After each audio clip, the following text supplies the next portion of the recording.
him now. Enzo Maresca needs to be sacked now. Chelsea Football Club lose to Brighton. That's the sort of review you want, right? You're not getting it. You are not getting it. Anybody coming onto this channel wanting to get Enzo Maresca sacked, I need to question your IQ level about football. Yesterday was not on Enzo Maresca. I'm sorry. When Enzo Maresca sets up a team and we see what he's meant to do in the first half, excellent performance.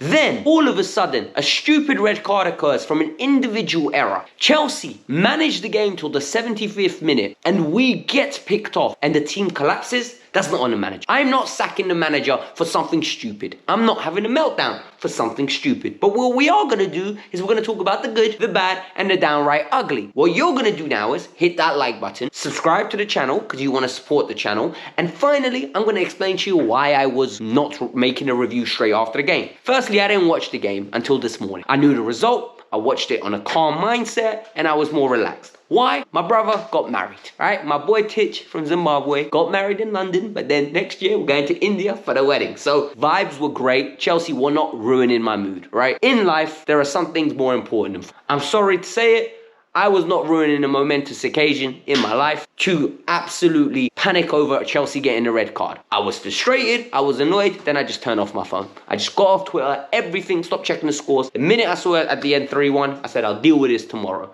So, what we are going to do right now is break this down. We're going to talk about the good, we're going to talk about the bad, and we're going to be very realistic and rational about it. And I know it's very difficult because emotions are high, but we're going to do the ugly. And we need to start with the ugly because I think the fan reaction after this performance stinks. And a lot of people are going to say, Alex, do not tell fans how to feel.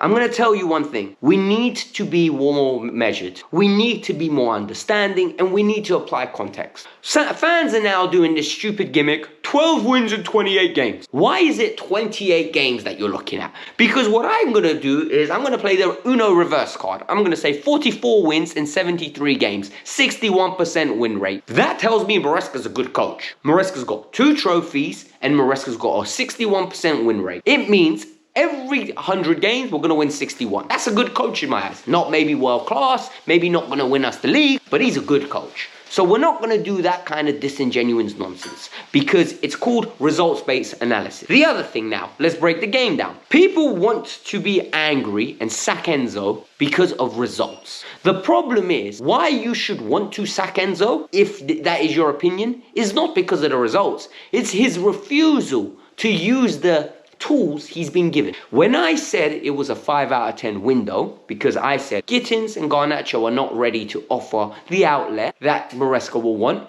people told me I was negative, I was hating, and I'm not speaking facts. Now we can see Enzo doesn't trust them. That's a fact.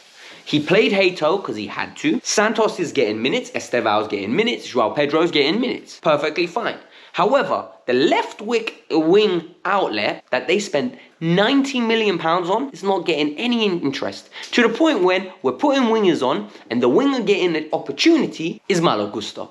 And then we go into the other thing, the subs. It's become a new phenomenon from Chelsea fans. Oh, when you're down to 10 men, just keep attacking. It doesn't work like that. It doesn't work like that. Because if we're going to start doing that sort of mentality, then what is the benefit of having one extra man? Brighton are a good team. They popped the ball.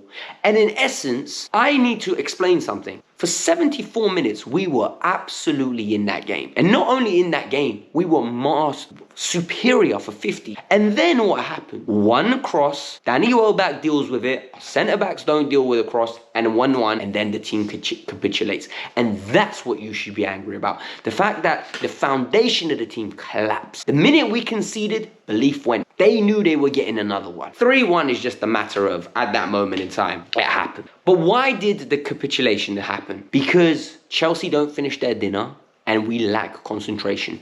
Reece James landed on his knee. He got taken off. We get the ball and the ball goes to Santos. Loose touch. Loose touch. Panic inserts. Chalobah is running back. Rather than letting Gomez go through one-on-one and just putting in like a little bit of pressure, he drags him back. It's a natural reaction. I'm not going to be too hard on him. Is he stupid for it? No. It is when you're the last man. If you've played football, you know when you're in that position. You don't have time to think. You make a decision. I've played centre-back. Hated it. Absolutely hated it. I'm a DM.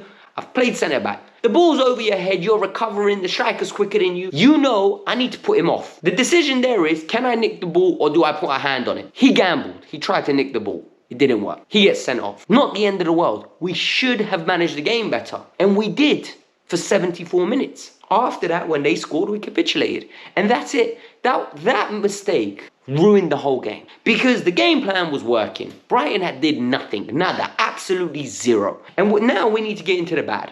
The hanging on.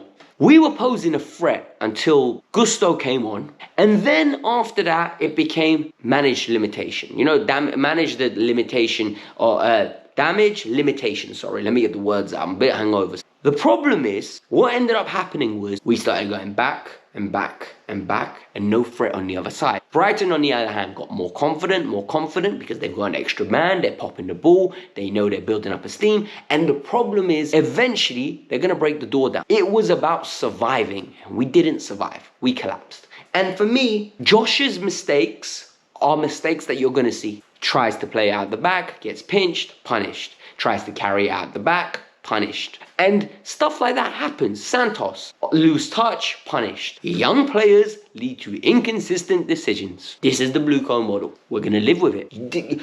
People want me to come and say directors out. Directors out, blue co out. What is the point? I'm not Johnny Mineral. If you want that sort of content, go there. But if you want analysis of what actually happened, it was individual mistakes. It wasn't a systemic issue. And the problem is now optics matter. And that's the other final thing.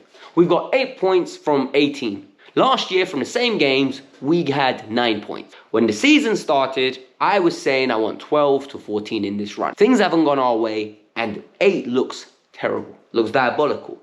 And the problem is, we don't finish our dinners. We don't finish our dinner. Because in the first 20 minutes, we had 3 Estevao chances, we had a long shot from James, we had a free kick from Enzo Fernandez, and we had a block from Cucurella. We had 6 chances to go 1-0 up. We didn't. We eventually get the win, the winner that should have been the winner for 1-0, and then what ends up happening is it becomes a 50-50 game. We don't capitalize in the periods that we are doing well in, and then that accumulates and it becomes a negative. And that's the jarring thing. And people won't like that, and they can say, Alex, you're making excuses. I'm not making excuses, I'm being honest. I'm analyzing what I saw.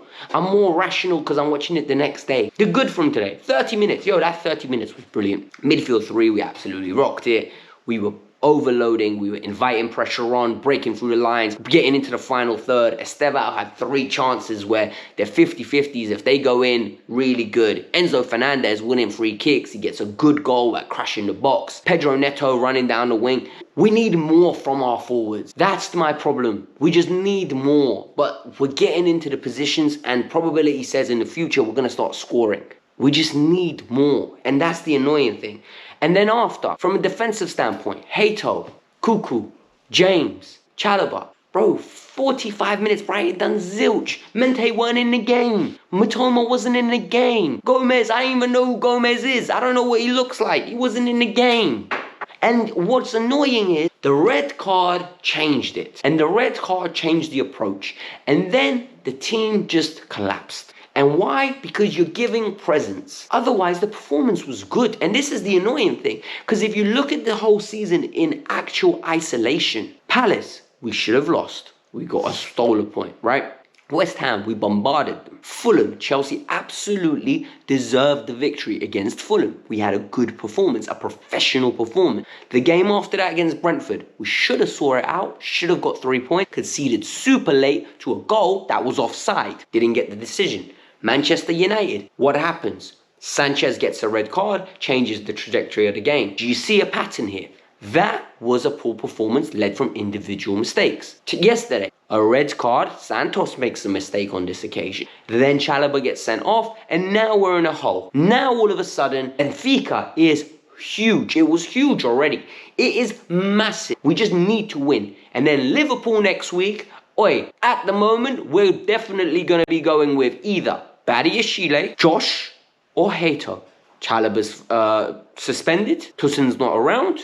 And what's his name? Fofana, concussion protocol. We're absolutely going into that game short-handed. We're going to have to deal with it. We're going to have the fans on the side. And we're just going to have to hit them on the break. Crystal Palace beat them. Why can't we? We need to find a way to grind out a result. And if that happens, 2 back-to-back wins, we're going to get a lot of our players back after the international break. If we lose, hey, it's going to be a toxic week and a half. That's all I'm going to say, man. Thank God I'm going to be in South Africa, so I won't have to be like making content that much. I can actually switch off a bit and come back for actual football starting. But all in all, I can't lie to you, man. That result yesterday, looking at the table hurts right now, but context needs to be applied. Sacking the manager is not the solution. Listen, hit the like button, subscribe to the channel. This video might not be popular, but if you made it this far, hype this video up. There's a button that says hype. Push it. It really helps. Peace out. I'm out. Have a lovely day.